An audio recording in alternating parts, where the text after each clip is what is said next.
everyone. Looks like CVE got a last-minute stay of execution. We're going to discuss that and more. You're watching Techstrong, gang.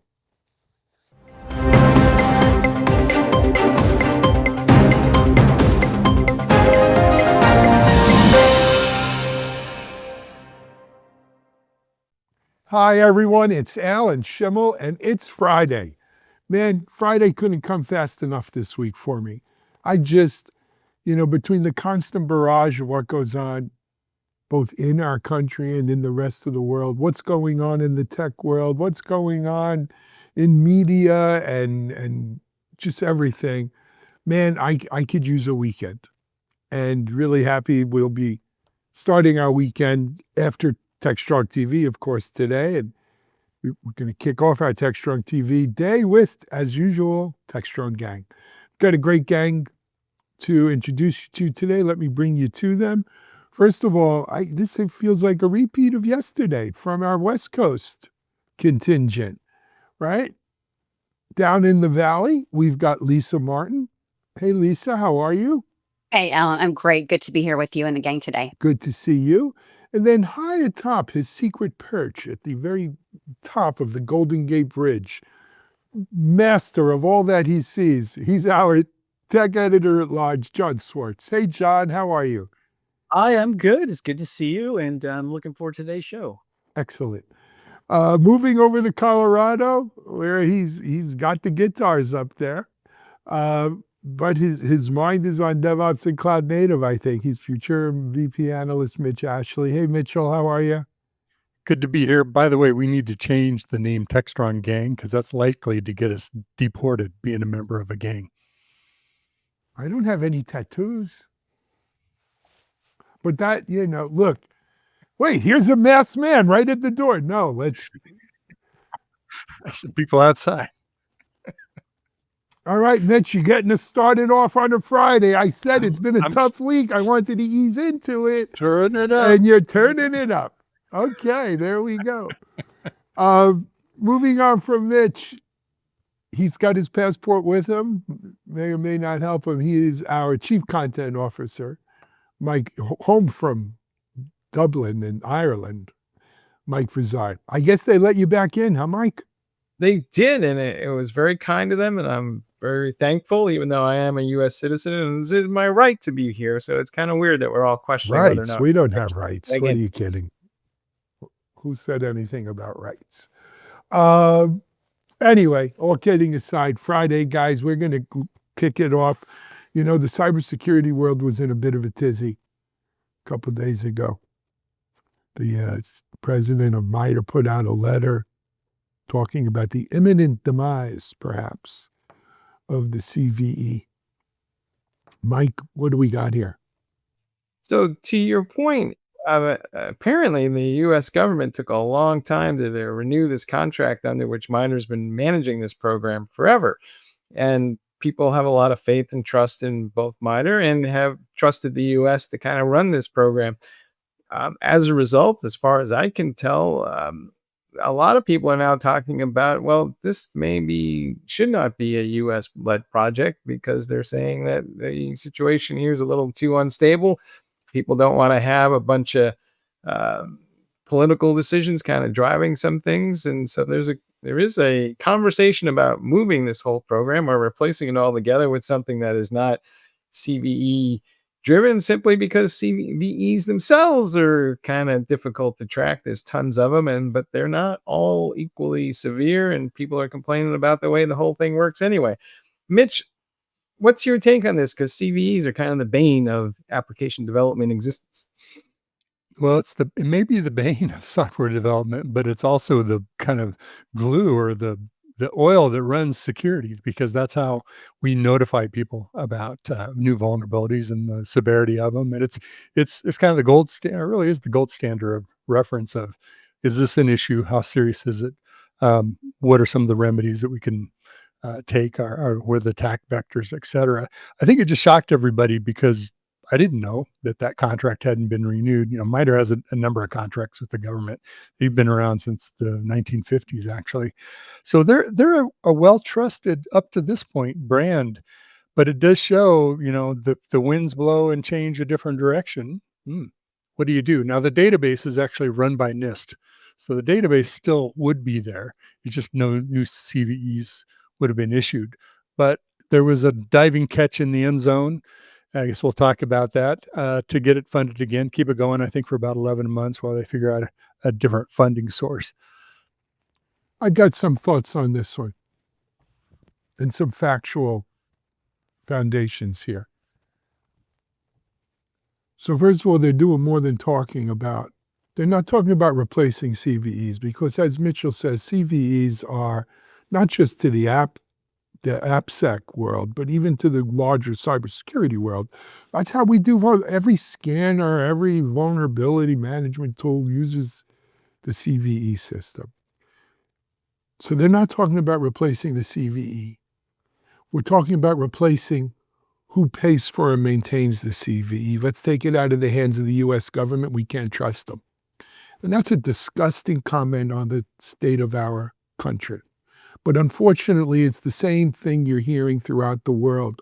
We are no longer a stable partner. Canada says it, Japan says it, Europe says it. We're not stable. We are chaos.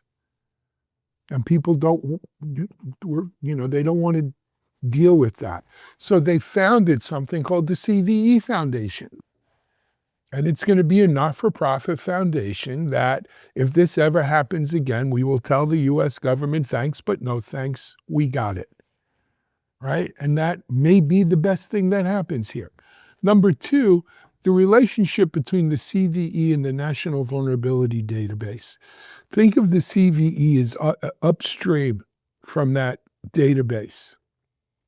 Now, the CVE has been run by MITRE for as long as Mitch and I are in security, right? We have a lot of friends at MITRE. Rob, we used to always work with MITRE.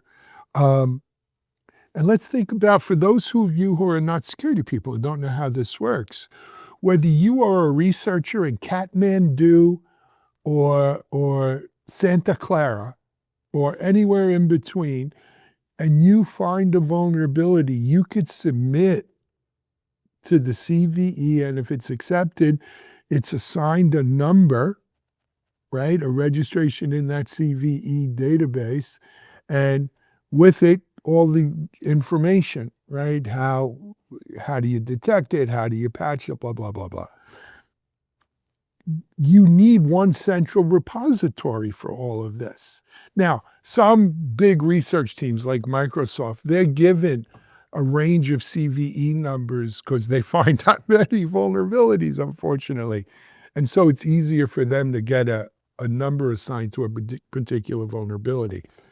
That information, though, once the CVE is assigned and all the data, background information is collected, then makes its way into the National Vulnerability Database, which, as Mitchell said, is maintained by NIST. Now, if you speak to security people, they will tell you NIST hasn't been on top of their game, hasn't been for a couple of years.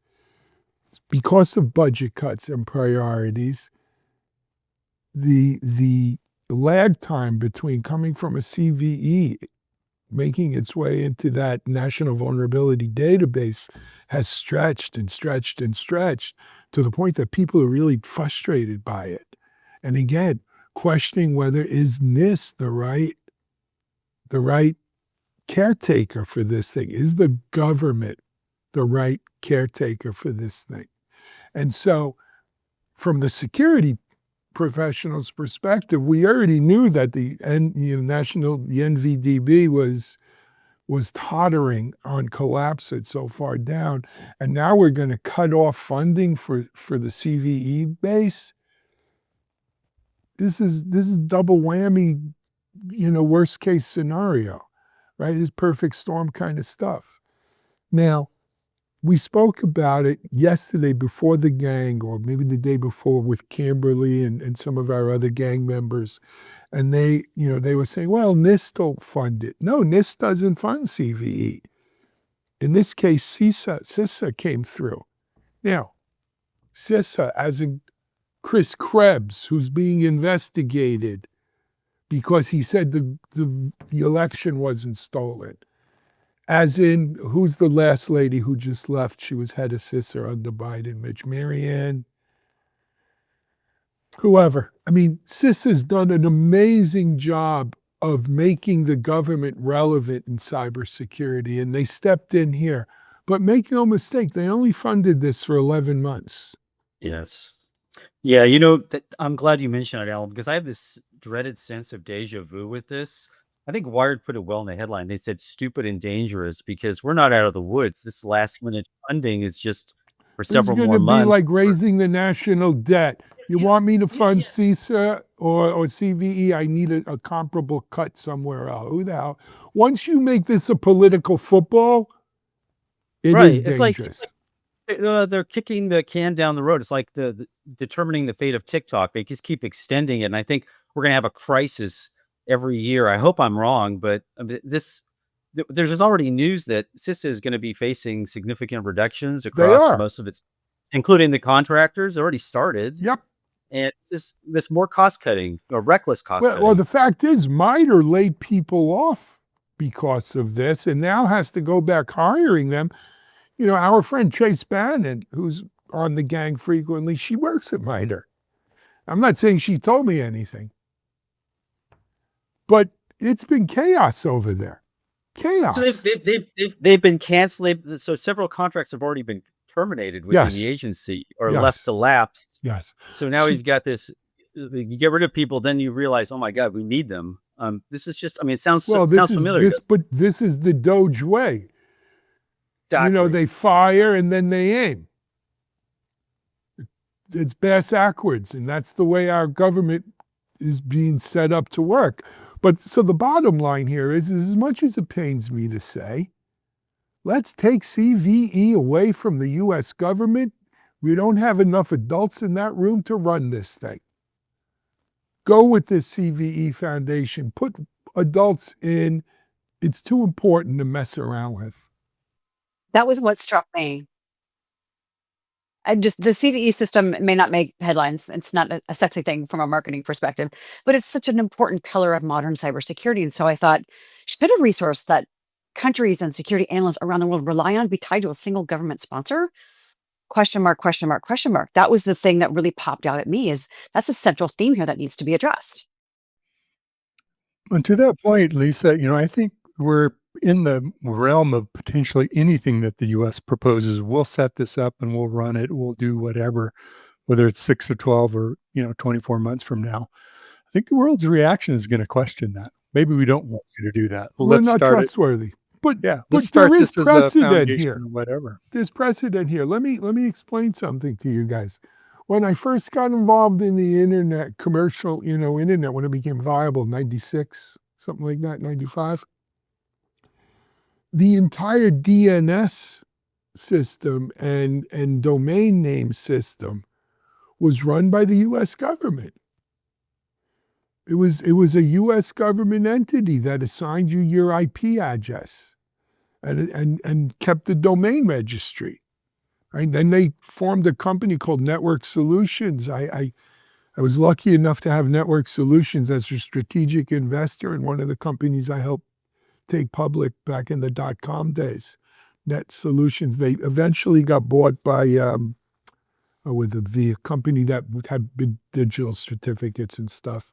Spiro something was the CEO. Anyway, eventually the world decided that the domain registry needed to be global and it needed to have its own independence from any government entity. And what we have today, ICANN, if you're familiar, right? You've heard of ICANN, ICANN.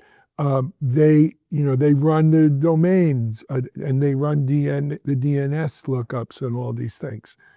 So this is not without precedent to yank it from the government and set it up, in a not-for-profit type of worldwide foundational.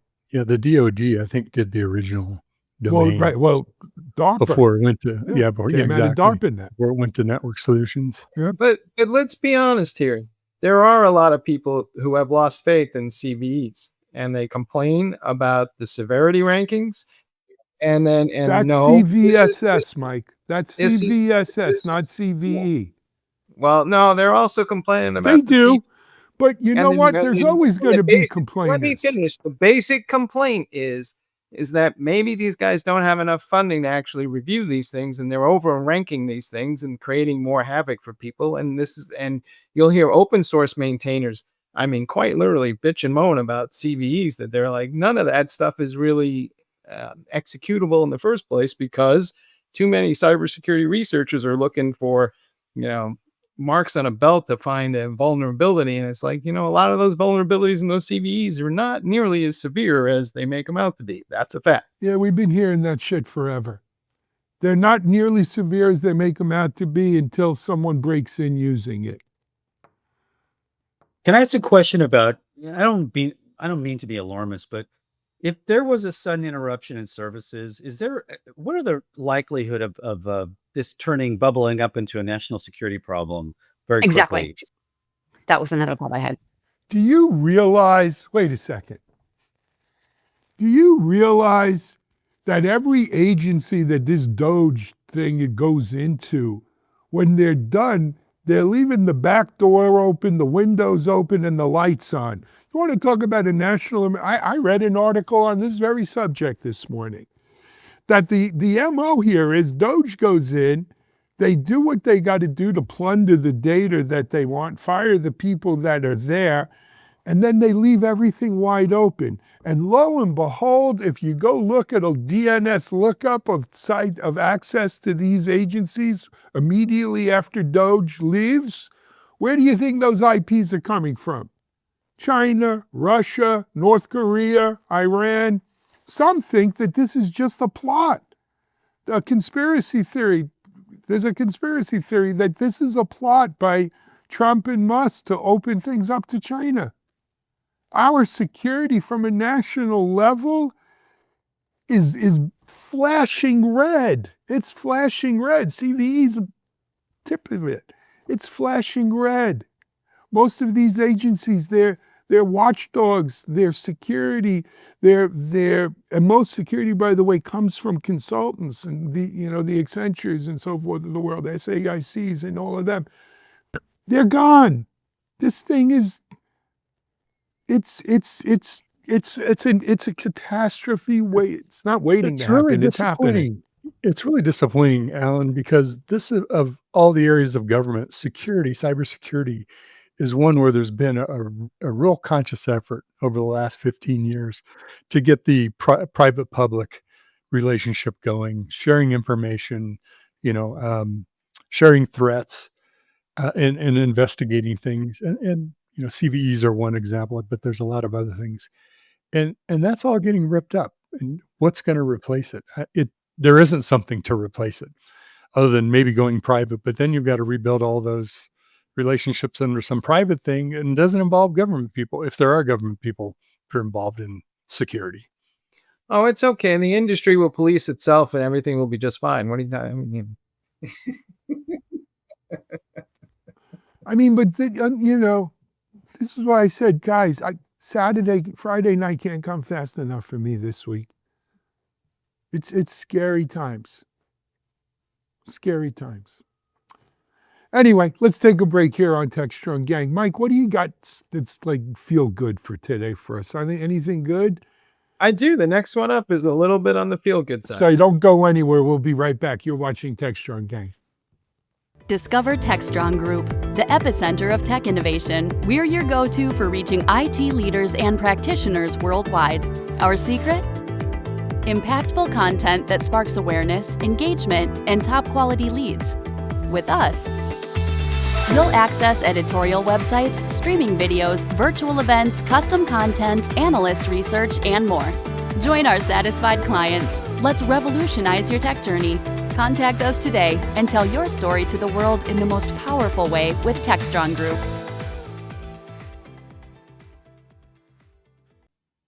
All right, folks, we're back with something, well, hopefully lighter, but as always, everything to do with AI has a double-edged sword to it. But Amazon, AWS specifically, has a thing called Amazon Q Developer, a set of agents that will let you or help you write code, review the code, test the code, etc.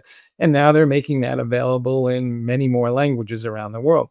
And one of the attributes of that is that it will allow developers who speak different languages to understand the intent of a comment better, because the AI will convert a comment made in French into English, or English into Arabic, or into Spanish, or whatever it may be. And we could have global teams of developers working more collaboratively together. At least that's the idea.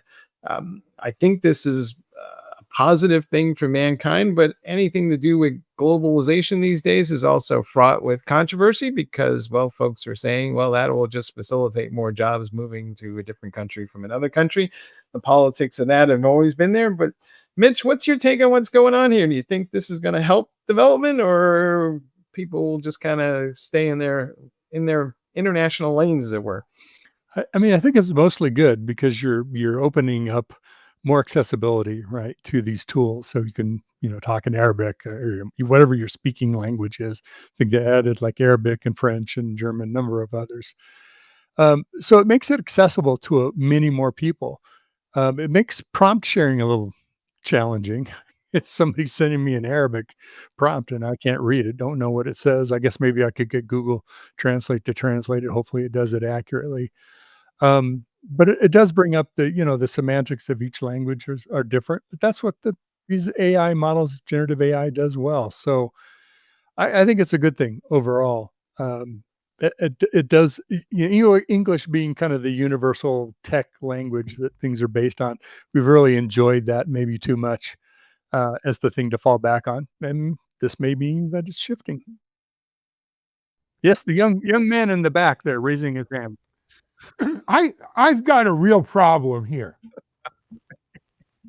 Didn't our glorious leader just sign an executive order making English our official language? We're going to start taking things out of English. What's next? DEI? Equal rights for gays? This is un-American. And I think we should have the FTC pull Amazon's card. It's clearly Friday. You realize that today is So you're saying you want today is Good Friday, right? you want to doge Amazon? Is that what Yeah, you're let's saying? doge Amazon. Send Elon over there. Doge is now a verb, by the way. Right? I mean, all kidding aside, this is a great thing. Yeah. Right? Let's bring the world together. The whole world doesn't speak English. Even those people who speak English as a second language. When you go to Europe and you talk to people, you realize though they can do basic communications, there's a lot that gets lost in the translation, so to speak. And it's a great thing. Kudos to AWS. So Lisa, in my mind, this is more of a high-minded thought, but I think when people, even when they have different languages, work together, it narrows their differences. So maybe, do you think, as we kind of move forward in the age of AI, other cultures become less mysterious, they become less foreign, and maybe we can have we refer to Star Trek a lot here in this show, but are we moving in that direction?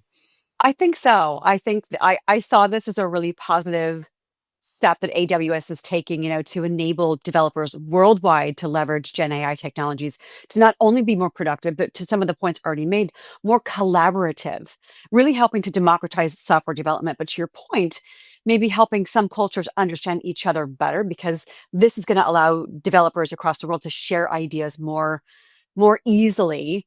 So it's going to be an interesting side benefit, I think, Mike, to your point about cultures maybe not being erased, but maybe people become more open to embracing different cultures and understanding cultural differences for the greater good of software democratization and making the world a better place, and then ensuring we can, transact on Amazon or whatever we want in a real time, personalized, contextually relevant way. I think this could be very foundational. Maybe not a primary message that came out here, but I think you bring up a really good point that it absolutely could be moving in that direction. I just installed my universal translator. I have to be honest, I didn't understand a word you said. Can you do that again? You need Lieutenant Uhura to help you with that. Oh, wow. But so John, as you think about some of this, are companies in the way they operate going to be more global than they have been. And I would argue we've been talking about globalization forever, but when you look at it, it's really internationalization. All these companies have units that operate in different countries, but they're isolated from each other, really. Are we going to get to Yeah. real globalization? Yeah, we were mind melding on this one. Yeah, I'm a fan of AWS because, in a sense, what they're doing is to steal a little bit from Lisa. It's more collaborative. It's across countries. We keep hearing all these generative AI, agentic AI announcements, and they all seem to be very Anglo focused. And what AWS is thinking is, let's peel back the layers. Let's look at other markets. Let's look at cross pollination. Let's expand. Let's expand the market and the playing field. And I think other companies are going to follow in their steps. One of the questions I wanted to ask you, Mike, because you wrote the story, was if this is something that's unique to AWS or other companies doing it, because I'm not aware of it. But I think yeah. I think it's going to be a capability that just about everybody has. And that's going to be the interesting part about it, because despite what governments might be saying, I think people will naturally kind of gravitate towards each other and find ways to work together. And we may get a movement where people just say, I don't really care what the government's saying about X, Y. Z. There's, you know, 4 people in another country I like working with, and here we go. Exactly. Given the footprint of these companies too, and in a sense, what's at stake. And I'm not going to go down the tariff. We'll go down the tariff lane in the next segment. But this is a major market opportunity, and AWS. If there's one thing they do really well, and Lisa can attest to this, it's just like thinking bigger and thinking Yeah. wider. Mhm. Yes. And this is a great example of that. I vote we just go back to Latin. I think that would solve it. It used to be French, right? That was the international language before English, but Yes, it was. All right. I'll stand by my MAGA on this. We're going to take a break. Let's come back and talk about, AMD is now online to build chips here with TSMC. Imagine that. You're watching Techstrong, gang. SecurityBoulevard.com is the leading resource for news, analysis, and education on challenges facing the cybersecurity industry.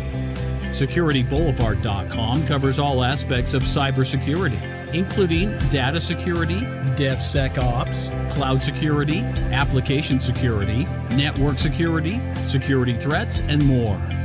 SecurityBoulevard.com has the largest selection of security content, featuring breaking news, blog posts, podcasts, and more. Visit www.securityboulevard.com to learn more. SecurityBoulevard.com, home of Security Bloggers Network.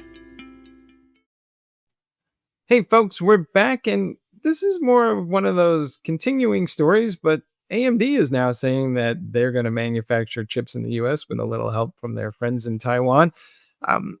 My take on this is it seems like everybody's just kind of like standing up and saying this, but I get a little cynical about the whole thing, because I'm like, well, by the time you build a fab, there'll be another president. So, John, what's your Exactly. sense of what's real here and what's not real? So we did talk about this yesterday, and we talked about NVIDIA as a partner of TSMC, and we had the same misgivings or the same concerns.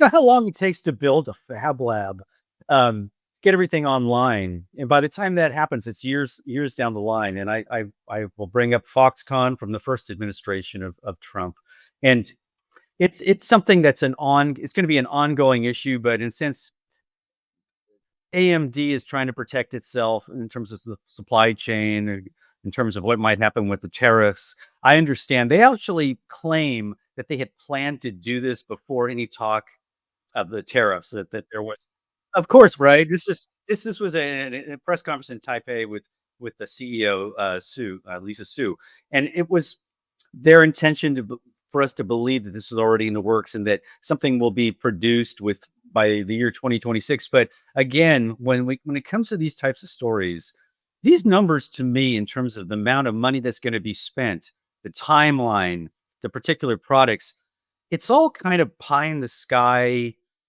I'm not going to say it's made up, but it seems fabricated to me, so to speak. Bad pun, I know. But these are things that continue to make me just wonder what they're trying to accomplish. I know what they're trying to accomplish is protect themselves. But I think they're trying to mollify people at the same time. I know, Alan, I know you're chomping at the bit, so You you know, go it's ahead. not look, we discussed this yesterday. These new chips they're talking about are 2 nanometer technology chips. By TSMC's own admission, their 2 nanometer plant in Phoenix won't come online till at least 2028. And then you got to find people who could work there, or at least program the robots that'll work there. And so, what are you really talking? This is nonsense, right? This is So years ago, Intel gave me the opportunity to go to one of their fab labs before it was opened, and it was in the Phoenix area. And they on this tour, just looking around, just looking at the amount of money and equipment and the amount of intricacy of what was going on there, it's a years-long process. So whenever I hear these stories about we're going to bring manufacturing back, no matter how simple or how complicated it is, I cannot stop laughing at the absurdity of these timelines that they keep giving us. it is absurd. But let me say something though. TSMC, Taiwan Semiconductor, right? You're assuming there will be a Taiwan. Right, exactly. When Yeah. China decides they're taking it back, and let's face it, we're not going to war over it in this administration. And they just tell TSMC, you no longer are going to work with them. You have a lot of empty office space over there. Mhm. So, to that point, is this a Taiwan exit strategy, and is it viable? Will the Chinese wait for us to go build these fabs, or will they just decide that they'll Well, take they're Taiwan? nice guys. They want to see us succeed. Why wouldn't they wait? Come on. Until we start I know building it's it. Friday, but Mitch, what's Yeah. the saying? I was born at night, but not last night. What? Just How not does that last go? night. Yeah, That's exactly right. but the Chinese are known for taking their time, and they have the long view, and maybe they're going to say, look, the manufacturing plants themselves aren't worth all that much, and they just want the island back because You to know- them it's a national issue. You all are just making a big ass deal out of this thing and way overblowing it. I think if we just put this under the Infrastructure Week program, that'll make sure that it gets I We're was like surprised 50% by a week. sorry. I was surprised by the aggressiveness of the timeline because it doesn't make, and that they would put that message out. I guess they felt it looks better to say the chip scheduled to roll out in 2026 out of Arizona, but if that plant isn't even going to be ready, I Well, just no, didn't there understand are why the other message. chips. There are other. So one plant that makes the 4 or 5 nanometer chips, which are kind of older chips, I believe just became operational this month, Okay, because they're talking about the EPIC processors here, March 5th. saying they're Right. going to roll out The in 2 2026. they clearly, and we discussed this in the last one with NVIDIA, the 2 nanometer won't be online till 2028. Got earliest. it. Okay. Of course, yesterday, what was it?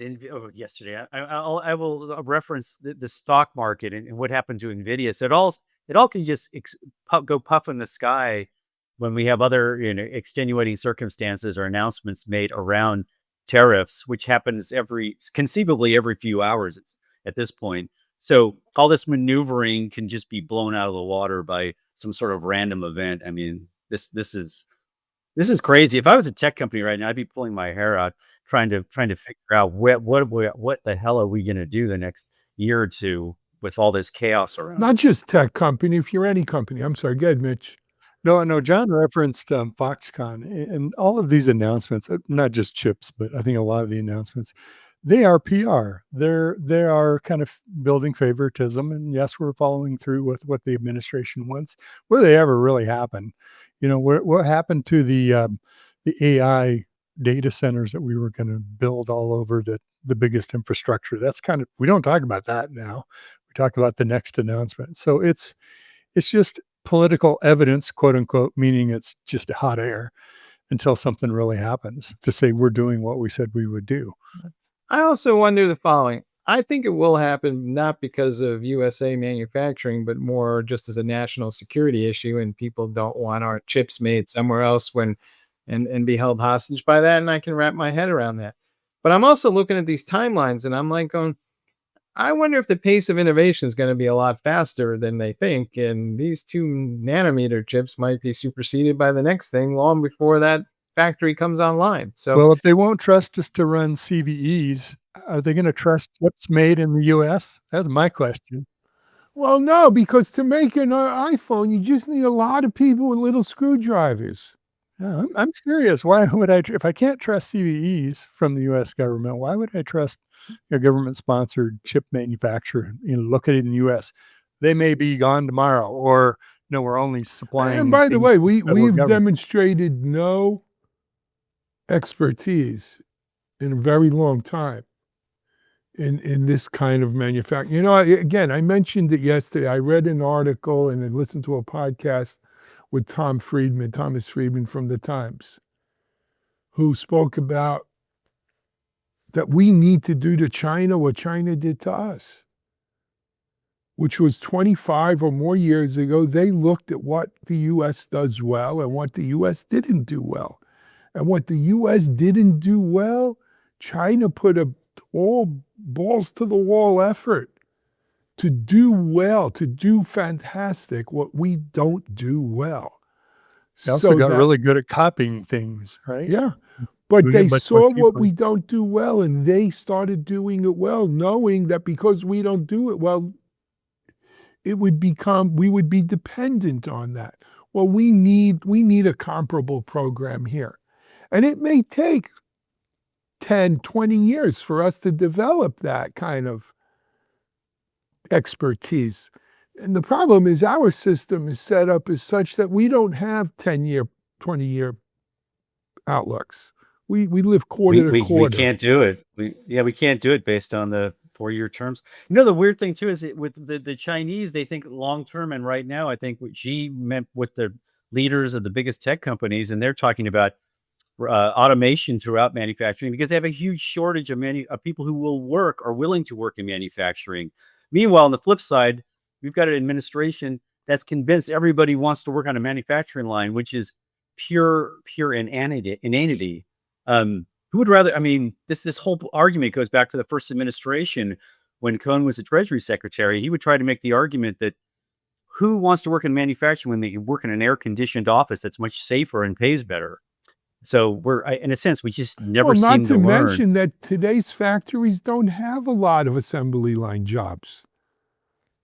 Look at Tesla. So, well, we could talk till we're blue in the face. What did the Chinese spokesman Man, say? We've I been here need- for 5,000 years. We're going to be here for 5,000 more. Yeah. That was their attitude. Mike, could we go to a pub for Friday night? we can. But I think it's Good Friday though, so we're supposed to have Oh, fish that's today. true. It's good. All right, so we could order fish and chips. There you go. Fish and chips in a pub. I could be behind that. All right. Hey, let's call it a wrap on this version of Techstrong Gang. For those of you who are celebrating Good Friday and Easter this Sunday, happy holidays. Passover is still going on, so happy holidays and Passover to you as well. Chag Sameach, as they say. And God willing, if some masked men don't cart us all away, we'll be back on Monday to continue this discussion about what's going on in your world. But stay tuned for the rest of Techstrong TV. We've got a full lineup as usual. But for now, this is Alan Schimmel, and we're out.